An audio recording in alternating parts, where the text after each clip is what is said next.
Assalamualaikum warahmatullahi wabarakatuh.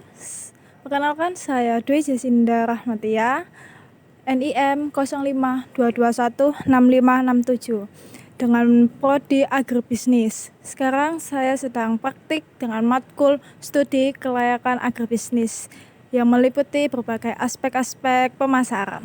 Kita berada di era Incipono, Surabaya. Di sini Dwi Jasinda akan melakukan observasi dengan Bapak siapa? Maaf. Mas Nur Hadiansyah. Mas Ya. Nurdiansa. Jadi gini Pak, kita akan melakukan interview dengan berbagai macam aspek pemasaran dan juga distributor. Dengan pertanyaan pertama seperti bagaimana potensi dasar produk ini jika dilihat dari permintaan harga dan karakteristik konsumen, lalu siapa target pasar yang paling besar ditujunya? Jadi potensi pasar di produk kita kan banyak, artinya produk dimsum. Tapi kebetulan untuk yang lagi power itu ada dimsum sama dinam kukus sama dinam goreng keju.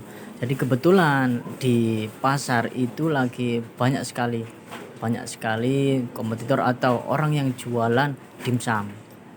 Contoh ada di online maupun offline, pinggir-pinggir jalan dan lain sebagainya. Bahkan di live medsos itu banyak sekarang yang jual dimsum. Maka dari itu kita datang dengan tentunya kualitas yang lebih baik dengan harga yang menurut perusahaan itu enggak jauh beda. Artinya tetap harga yang mudah dijangkau. Kayak tadi target pasar semua kelas dari menengah ke atas, menengah ke bawah pasti bisa menikmati tujuannya bisa menikmati dari produk kita itu, entah itu dari kalangan usia juga, anak kecil dan dewasa semua, bahkan ibu-ibu yang orang tua juga pasti kita targetkan untuk bisa menikmati produk kita itu. Lalu strategi pemasaran apa yang digunakan dan bagaimana skala produksinya?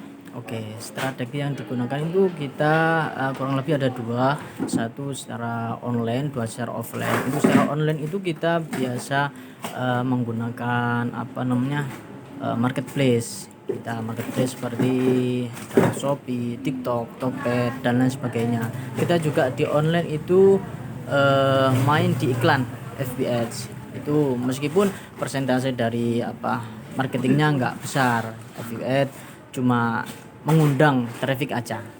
Terus berikutnya di online itu kadang kita juga ngundang influencer, Mbak. Untuk branding, untuk bagaimana supaya orang-orang itu tahu, yang sering scroll itu tahu bahwasanya di sini itu ada Incipono dengan berbagai macam produknya itu. Terus untuk yang offline itu kita bergerak di beberapa mitra. Jadi kita membuka kemitraan. Ada beberapa kota di luar kota selain Surabaya, Sidoarjo itu ada di Tuban, Mojokerto, Jombang, di luar pulau juga ada kayak Bali, Labuan Bajo dan lain sebagainya. Itu beberapa orang yang nggak bisa menjangkau offline kita di pusat itu kita arahkan ke sana. Contoh jauh betul. Contoh ada orang Lamongan yang pengen beli dimsum Incipono, itu ada mitra kita di Lamongan dan lain sebagainya gitu. Itu secara offline. Lalu untuk tahap proses produksi dari awal hingga akhir, lalu menggunakan teknologi apa? Tradisional atau modern atau menggunakan mesin? Untuk alurnya, kalau bicara alur ini panjang, tapi secara singkat aja. Jadi pertama ada kedatangan bahan baku. Jadi setiap hari bahan baku itu fresh. Entah itu meliputi bahan baku utama seperti ayam dan sayur-sayuran. Tiap hari itu fresh setiap jam 7, sekitar jam 7. Jam 7 itu baru datang semua. Contoh kayak ayam tadi datang 400 kilo. Jadi setiap hari kita Banyak fresh. ya? Lumayan banyak. Tapi nanti ke depannya ya pasti meningkat lah. Iya. Terus itu kayak sayur juga, itu kedatangan bahan baku diproses pada pagi harinya. Jadi setelah bahan baku diproses, contoh ada giling ayam, ada serut sayur. Kebetulan kita itu semi otomatis, artinya ada mesin yang digunakan manusia gitu. Kayak giling itu pakai mesin, serut pakai mesin, kupas itu ada yang pakai mesin, ada yang manusia. Habis itu setelah proses bahan baku selesai setengah jadi diolah, setelah digiling itu ada di mixing, jadi mencampur ratakan, itu kita pakai mesin juga, jadi nggak manual manusia, soalnya kapasitasnya udah banyak, satu kali giling ada di 50 kilo, dan kita ada 3 mesin jadi 150 kilo sekali giling itu. Setelah mixing selesai, habis itu ditimbang per kotak kita sebelum dicetak nih, sebelum dicetak kita timbang per kotak, contohlah 10 kilo per kotak. Nanti setelah per kotak itu udah ada di timbangan 10 kilo, itu nanti didistribusikan ke tim cetak. Untuk cetak sendiri itu masih konvensional, masih menggunakan tenaga manusia. Belum yang mesin seperti yang di video-video itu, belum. Nah, itu setelah mesin cetak selesai, dicetak, setelah dimsum dicetak, setelah itu masuk steamer pakai mesin tentunya. Mesin yang satu steamer itu 12 loyang. 12 loyang, jadi satu loyang itu isi 100 biji dimsum. Jadi tinggal jenengan kali aja. Itu ritme steamer dari pagi jam 9 sampai sore itu enggak berhenti. Jadi jalan terus steamer itu. Jadi kira-kira setiap hari kita itu produksi di angka 25 ribuan picis dimsum, di angka 25 ribuan picis dimsum, di luar dari produk lain seperti gyoza, wonton, dimsum goreng keju, spring roll dan sebagainya, itu di luar. Jadi 26 ribu itu dimsum kukus saja. Setelah proses steamer tentu pendinginan, setelah pendinginan itu proses packing. Jadi proses packing ada ruangan sendiri, di dalam itu ada mesin vakum, ada 2 mesin vakum. Jadi tim masukkan ke packing tadi, setelah itu divakum. Nah, setelah divakum baru kita masukkan ke keranjang seperti keranjang ini, itu khusus barang jadi. Nah, sebelum kita kita distribusikan ke gudang, itu ada proses QC checker. Jadi kita lihat, kita cek barang mana yang memang itu finish good, yang bagus, sehingga bisa sampai ke gudang.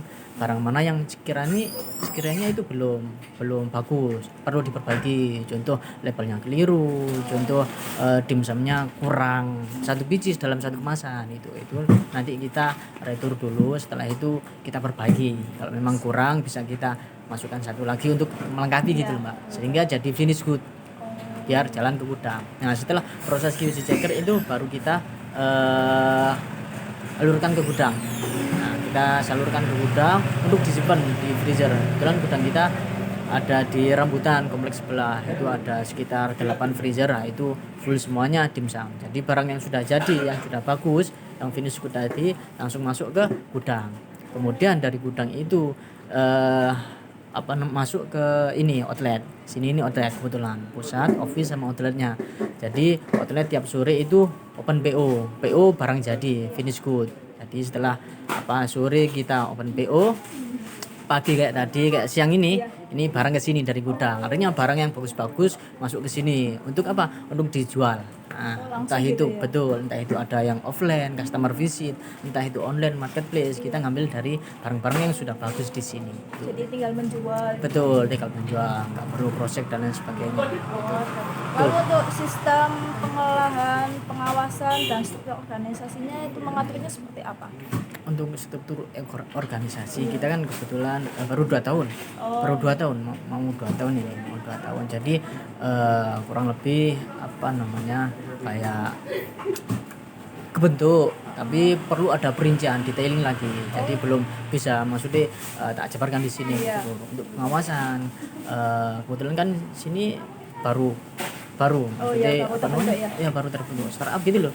Baru terbentuk. Jadi untuk untuk pemimpinnya, kepala-kepalanya itu masih dari tim office sendiri. Contoh kayak saya itu ada di operasional, saya bertanggung jawab ada mengawasi office, sama di Mangga 2 itu rumah produksi, Mangga 3 rumah produksi, sama di gudang ada di Rambutan sama Tambak Sumur. Jadi masih gitu. Terus saya juga dibantu sama GM, General Manager, yang mana beliau itu selain mengawasi juga, beliau itu sebagai R&D, maksudnya ada produk baru, beliau yang menginisiasi. Ini punya ide, terus dikembangin ke anak-anak itu. Oh, seperti itu. Selain itu Terhitung masih baru ya. masih baru, jadi belum sedetail itu. Iya, betul. Di situ ada CEO-nya Pak Adi, jadi ownernya, owner Pak Adi. Pak Adi itu ngawasi bagian, kita kan bagi job desk. Oh, Beliau itu bagian marketing, artinya di online, di iklan, sama omset juga gitu. Bagi tugas saya lapangan, Pak Adi itu di online-nya, terus Bu Selvia itu global gitu. jadi si ownernya masih ikut campur dalam produksi ya.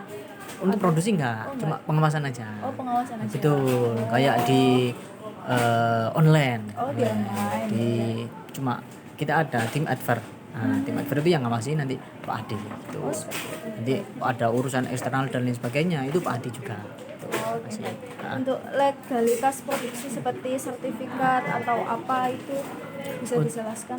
untuk legalitas produk kita kebetulan kemarin ini udah selesai alhamdulillah BPOM.